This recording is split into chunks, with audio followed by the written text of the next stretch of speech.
قیس بن ابی حازم نے بیان کیا اور ان سے ابن مسعود رضی اللہ عنہ نے بیان کیا کہ حسد رشک کرنا صرف دو ہی آدمیوں کے ساتھ جائز ہو سکتا ہے، ایک تو اس شخص کے ساتھ جسے اللہ نے مال دیا اور اسے حق اور مناسب جگہوں میں خرچ کرنے کی توفیق دی، دوسرے اس شخص کے ساتھ جسے اللہ تعالیٰ نے حکومت،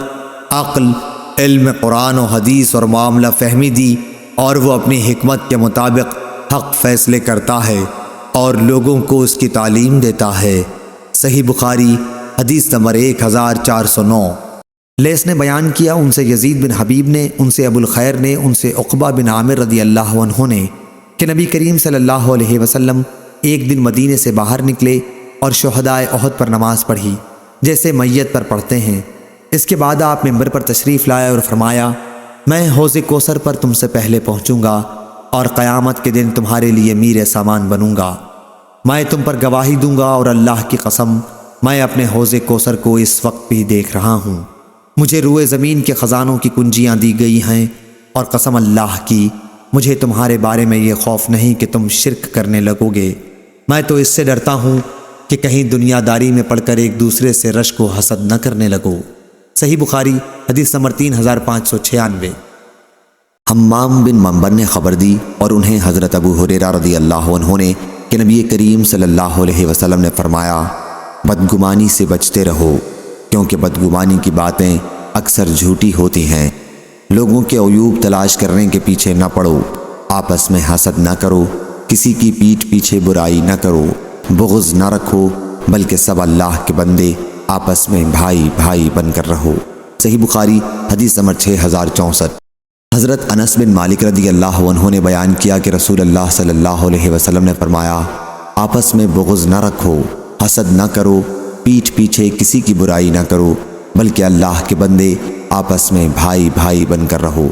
اور کسی مسلمان کے لیے جائز نہیں کہ ایک بھائی کسی بھائی سے 3 دن سے زیادہ سلام کلام چھوڑ کر رہے۔ صحیح بخاری حدیث نمبر 6065۔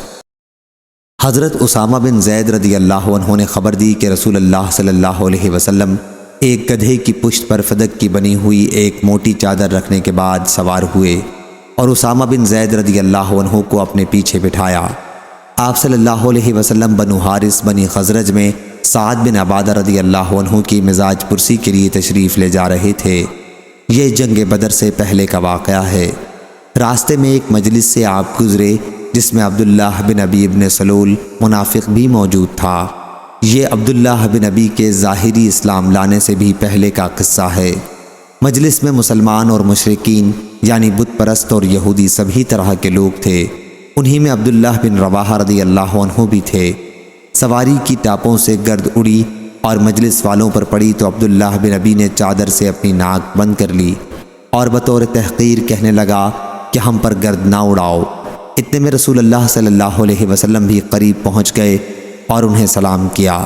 پھر آپ سواری سے اتر گئے اور مجلس والوں کو اللہ کی طرف بلایا اور قرآن کی آیتیں پڑھ کر سنائیں۔ اس پر عبداللہ بن ابی بن سلول کہنے لگا، جو کلام آپ نے پڑھ کر سنایا ہے اس سے عمدہ کوئی کلام نہیں ہو سکتا، اگرچہ یہ کلام بہت اچھا ہے پھر بھی ہماری مجلسوں میں آ کر آپ ہمیں تکلیف نہ دیا کریں، اپنے گھر بیٹھیں، اگر کوئی آپ کے پاس جائے تو اسے اپنی باتیں سنایا کریں۔ یہ سن کر عبداللہ بن رواحہ رضی اللہ عنہ نے کہا، ضرور یا رسول اللہ، آپ ہماری مجلسوں میں تشریف لایا کریں، ہم اسی کو پسند کرتے ہیں۔ اس کے بعد مسلمان، مشرکین اور یہودی آپس میں ایک دوسرے کو برا بھلا کہنے لگے اور قریب تھا کہ فساد اور لڑائی تک نوبت پہنچ جاتی، لیکن آپ نے انہیں خاموش اور ٹھنڈا کر دیا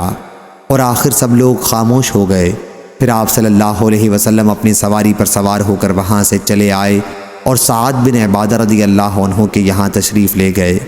حضور صلی اللہ علیہ وسلم نے سعد بن عبادہ رضی اللہ عنہ سے بھی اس کا ذکر کیا کہ سعد تم نے نہیں سنا، ابو حباب آپ کی مراد عبداللہ بن ابی بن سلول سے تھی، کیا کہہ رہا تھا،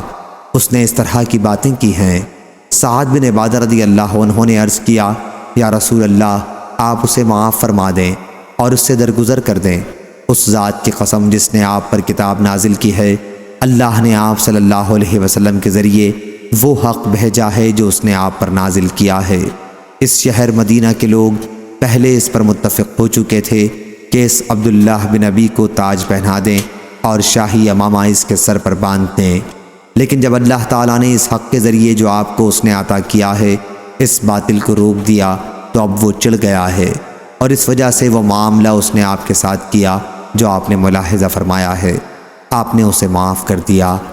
حضور صلی اللہ علیہ وسلم اور صحابہ رضی اللہ عنہم مشرکین اور اہل کتاب سے درگزر کیا کرتے تھے اور ان کی اذیتوں پر صبر کیا کرتے تھے،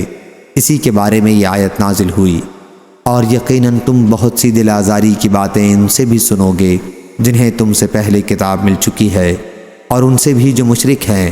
اور اگر تم صبر کرو اور تقوی اختیار کرو تو یہ بڑے عزم و حوصلے کی بات ہے۔ اور اللہ تعالیٰ نے فرمایا بہت سے اہل کتاب تو دل ہی سے چاہتے ہیں کہ تمہیں ایمان لے آنے کے بعد پھر سے کافر بنا لیں، حسد کی راہ سے جو ان کے دلوں میں ہے، آخر آیت تک۔ جیسا کہ اللہ تعالیٰ کا حکم تھا، حضور اکرم صلی اللہ علیہ وسلم ہمیشہ کفار کو معاف کر دیا کرتے تھے۔ آخر اللہ تعالیٰ نے آپ کو ان کے ساتھ جنگ کی اجازت دے دی، اور جب آپ نے غزوہ بدر کیا تو اللہ تعالیٰ کی منشا کے مطابق قریش کے کافر سردار اس میں مارے گئے، تو عبداللہ بن ابی بن سلول اور اس کے دوسرے مشرک اور بت پرست ساتھیوں نے آپس میں مشورہ کر کے ان سب نے بھی حضور اکرم صلی اللہ علیہ وسلم سے اسلام پر بیعت کر لی اور ظاہراً اسلام میں داخل ہو گئے۔ صحیح بخاری حدیث نمبر 4566۔